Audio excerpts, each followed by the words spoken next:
Este é o podcast da reunião de estudos do Evangelho do Grupo Espírita Irmão Áureo. Seja muito bem-vindo, seja muito bem-vinda. Estamos seguindo o livro Jesus no Lar, no nosso intuito de estudar o Evangelho à luz da doutrina espírita. Hoje abordaremos o capítulo 32, intitulado A Fé Vitoriosa. Quem preparou o estudo é este que vos fala, Fabiano. Então hoje vocês vão enjoar da minha voz do começo ao fim. A nossa sorte é que o assunto é muito instigante. Por mais que pareça um assunto já abordado por diversas vezes, em diversos outros momentos do nosso estudo, a gente vai perceber que tem muitas questões interessantes. Daqui a pouquinho, né? Não é spoiler, mas vou aproveitar aqui, porque uma das mensagens que simplesmente não deu tempo de abordar no nosso podcast fala exatamente disso. Diversas questões são outros ângulos da fé que encontramos na nossa vida. Uma mensagem de Emmanuel que fala assim: a fé pode ser encontrada, por exemplo, no meio da justiça e recebe, portanto, o nome de misericórdia. Nas dificuldades pode ser encontrada no convite da paciência, nas crises como o convite da coragem e assim por diante. Esta mensagem está nas nossas indicações de bibliografia complementar, que você vai encontrar sempre nos comentários do YouTube, do Spotify, enfim, não deixe de consultar. Vamos lembrar também que a gente tem um outro momento que estende e nos dá mais tempo para aprofundar o assunto. Os convidados de hoje para a nossa live, que complementam o assunto, são especialíssimos, inéditos. Estarei eu, com muito prazer, acompanhado do Ítalo e da Alana Márcia, para que a gente possa estender os comentários. Acontece no nosso canal do YouTube, hoje, mais tarde, né, no dia que a gente lança o podcast, tá? Vai ser muito bom a gente estar lá junto, conversando sobre o tema imperdível. Não se preocupe, fica gravado, se você não puder assistir agora, né, quando acontecer, estará ao vivo, que é muito bom, mas fica gravado, você pode entrar lá, deixar seu comentário, assistir, fazer pergunta, fazer sua crítica, enfim, aí fica o convite. Esteja junto conosco, junte-se à nossa causa de estudar e divulgar o Evangelho à luz da doutrina espírita. Para variar, só para variar, teremos no nosso final o nosso momento de oração, capitaneado sempre, iniciado por uma poesia belíssima de Maria Dolores, seguida da nossa oração sincera. Portanto, eu te convido a estar até o final, escutando conosco e juntinhos. Portanto, aqui fica o nosso convite. Vamos ouvir?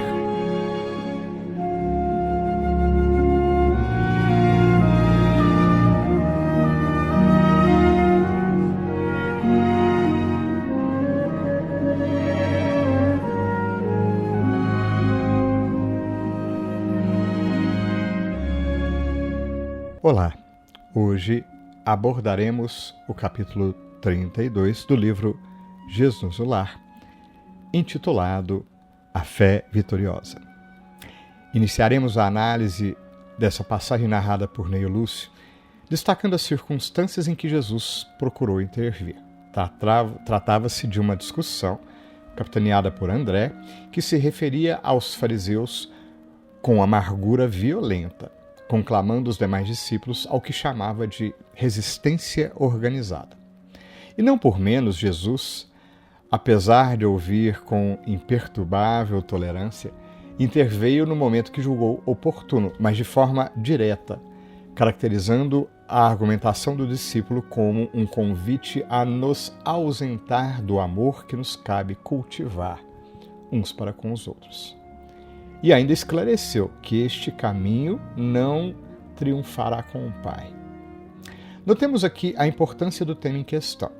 Muitas vezes a defesa veemente dos nossos pontos de vista, ainda que pareça fundada em um conceito que chamamos de fé, tem por base simplesmente a ausência da tolerância e, portanto, a ausência de amor. Não pode isto ser confundido com manifestação de fé.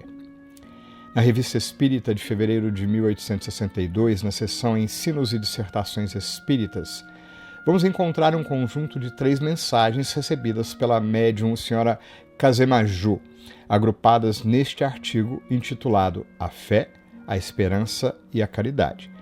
Cada mensagem foi trazida por um espírito diferente e entendemos que tais mensagens se inserem no contexto de estudo e elaboração do capítulo 19 do livro do Evangelho segundo o Espiritismo, intitulado A Fé Transporta Montanhas, em particular do item 11. Na primeira mensagem da Revista Espírita, atribuída ao espírito Georges, bispo de Périgueux, são trazidos os seguintes ensinamentos. Sou a irmã mais velha da esperança e da caridade. Chamo-me Fé, sou grande e forte. Irradio sobre vós com um facho cujos jatos cintilantes se refletem no fundo de vossos corações, e vos comunico a força da vida. Dizem entre vós que transportam montanhas. Eu, porém, vos digo, venho erguer o mundo. Julgais-me em vosso meio, mas vos enganais, porque a fé sem obras é um simulacro de fé. A verdadeira fé é vida e ação. Reconhece-me por meus atos. Ilumino as inteligências, aqueço e fortaleço os corações. Afasto para longe de vós as influências enganosas e vos conduzo a Deus pela perfeição do espírito e do coração. Sou a fé e o meu reino começa entre os homens. Que bela mensagem, não é mesmo? Destaquei aqui apenas alguns trechos que julguei importantes no contexto de nossa análise. Tal qual a lição da noite, o espírito de Georges nos destaca sobretudo como o sentimento da fé é indissociável do sentimento da caridade. A manifestação do amor possível em nossas ações, palavras e pensamentos, que faz transparecer a fé que existe em nossos espíritos, no grau que já conseguimos manifestar. E tal como Jesus, que nos conhece a todos, vai direto ao ponto. Ainda que nossas palavras muitas vezes falem sobre a fé, nossas ações, expressões e sentimentos transbordam de algo que não se revela como a força da vida. Pelo menos não como a força duradoura e perene que vibra e que decorre do amor divino. Retornando à lição de Neio Lúcio, percebemos que, ainda assim, conhecendo nossa verdadeira ignorância espiritual, o Mestre Jesus, usando de sua didática inquestionável, lança mão de uma parábola para nos esclarecer melhor. Aqui daremos a palavra integralmente a Neio Lúcio, em razão de sua lucidez característica, para que não se perca o ensinamento. Ele narra assim. Na época da fé selvagem, 3 homens primitivos com as suas famílias se localizaram em vasta floresta e, findo algum tempo de convívio fraternal, passaram a discutir sobre a natureza do Criador. Um deles pretendia que o Todo-Poderoso vivia no trovão, outro acreditava que o Pai residisse no vento, e o terceiro que ele morasse no sol. Todos se sentiam filhos dele, mas queriam, à viva força, a preponderância individual nos pontos de vista. Depois de ásperas altercações, guerrearam abertamente. Um dos 3 se munira de pesada carga de minério, outro reuniu grande acervo de pedras, e o último se ocultara por trás de compacto monte de madeira. Achas de lenha e rudes calhaus eram as armas do grande conflito.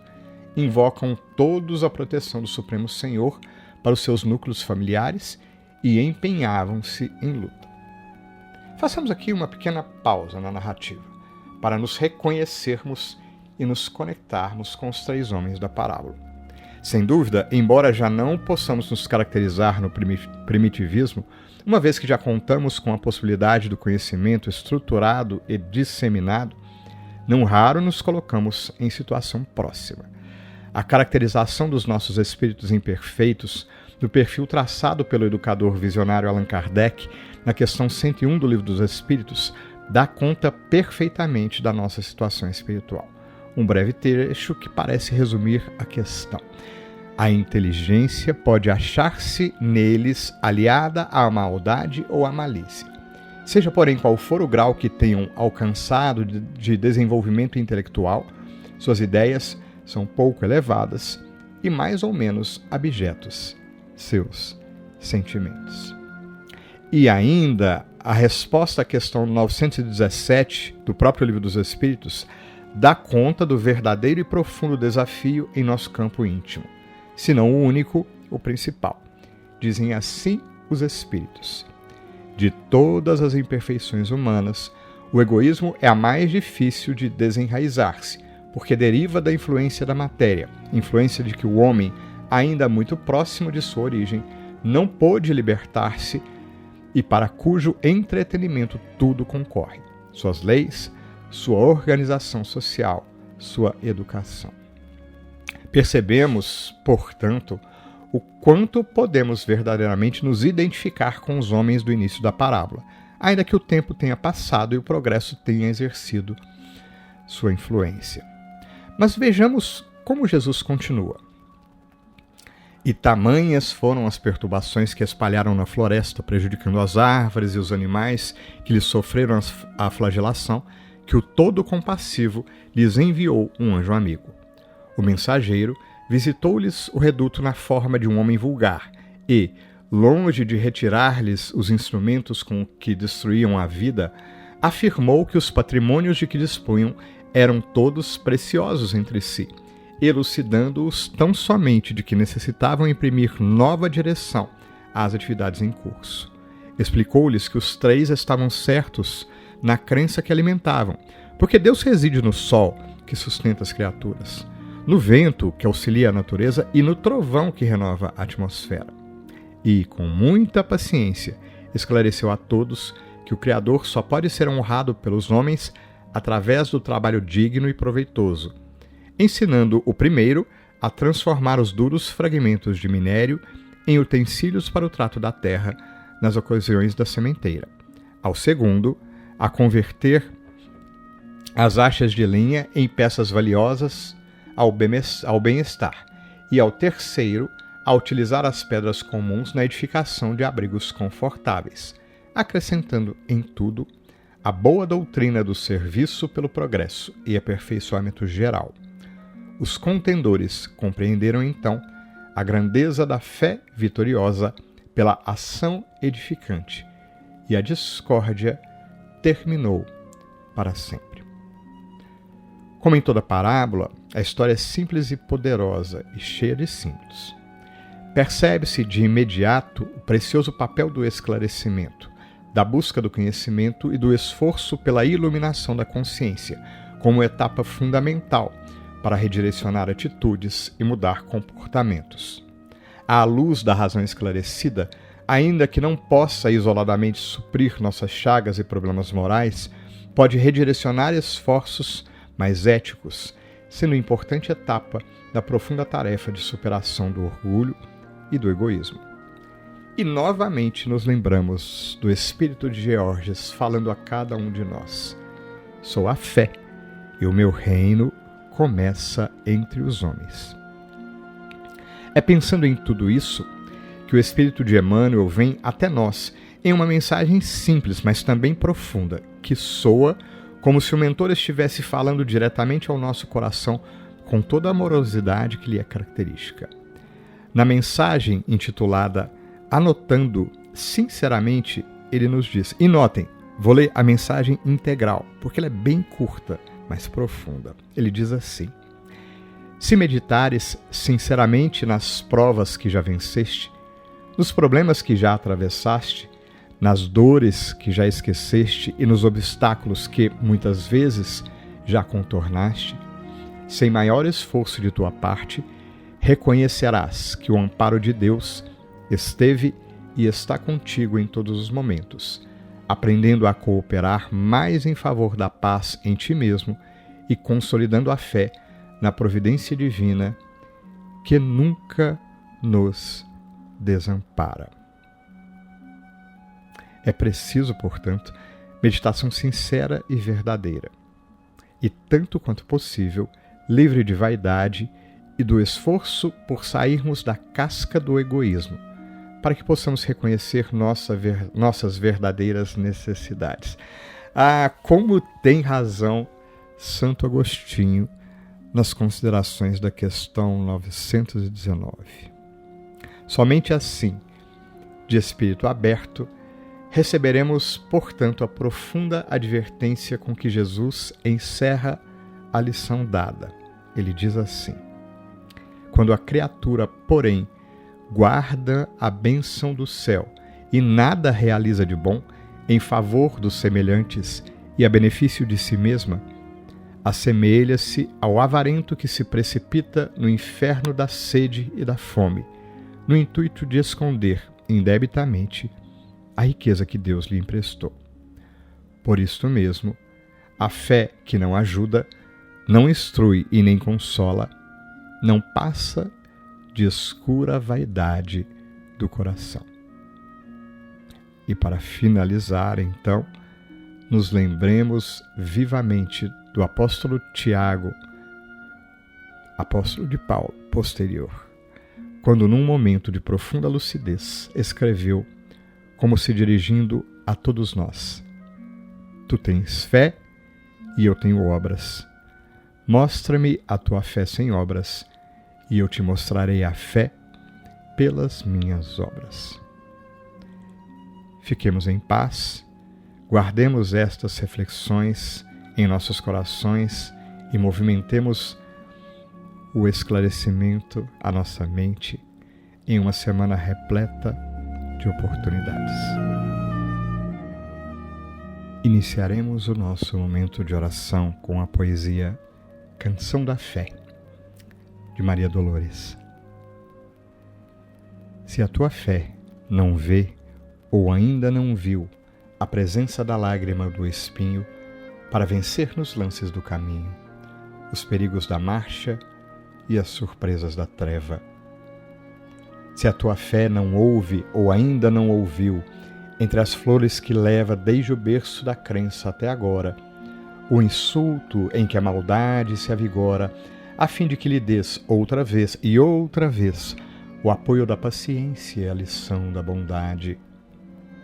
Se a tua fé não encontrou ainda algo que a desagrade, na tarefa bem-vinda que te impele a servir ao amor e à verdade. Se a tua fé não teve ou ainda não tem ofensas a perdoar e injúrias a esquecer, do sublime dever de amparar, socorrer ou levantar alguém.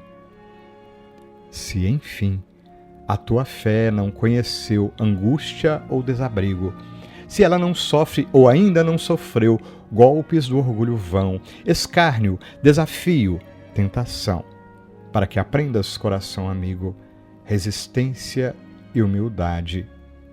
A tua fé, portanto, não passa por enquanto de um sonho que não veio à realidade. Porque a fé verdadeira, que redime e renova a humanidade e vale em tudo para a vida inteira. A fé que tanto ama e anda de rastros, quanto vibra e se eleva para os astros. Fé valente e profunda, que inspira, exemplifica, ergue e fecunda. Será sempre obtida na batalha, na terra ou mais além, no coração que luta ou se estraçalha, para a glória do bem. E em nossa prece de hoje, Jesus, profundamente tocados por essas vibrações de amor que nos envolvem integralmente os corações, percebemos o quanto Deus, Senhor da vida, nos ama, porque nos concede, além da vida, todas as situações de aprendizado e de reconstrução que o nosso espírito necessita. Te rogamos, mestre amigo, continua a nos esclarecer o espírito, a nos iluminar, para percebermos nas verdades que se apresentam da vida, em cada circunstância, a mão amorosa e misericordiosa de Deus, nosso Pai, velando por nós, cuidando-nos e amando-nos profundamente. Ajuda-nos a reconhecer a necessidade verdadeira de amarmos todos os que estão à nossa volta, cada coração que cruzar o nosso caminho, e mantermos, portanto, fé viva e profunda a transparecer em ações, em atitudes, no caminho que escolhemos.